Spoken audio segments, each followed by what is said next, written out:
Hey, Eric the Bearded Tool Guy. This is my KOBALT right angle impact wrench. They only comes in 3/8. Let's try to loosen this.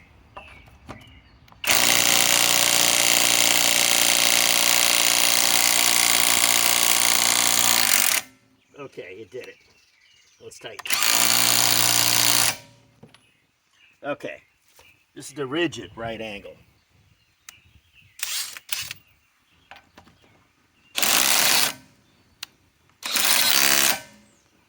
Okay, now let's go back to the KOBALT.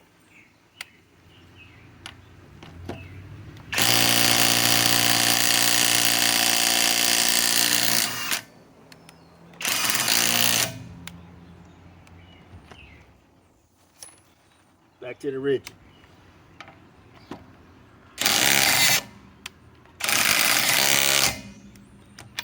Back to the KOBALT.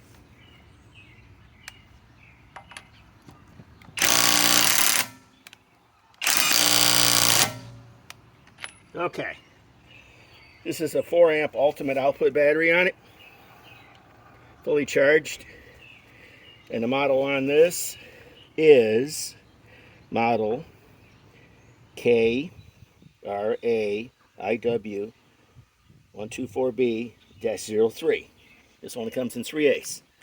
I got 3/8 socket. Model on this is, as soon as I pull this up right here, R8721 1/2 inch. You know, this has multi-speeds, you know. It's got 4 modes. It's got 3 amp octane battery on it. This doesn't have any speeds. Eric the Bearded Tool Guy signing off.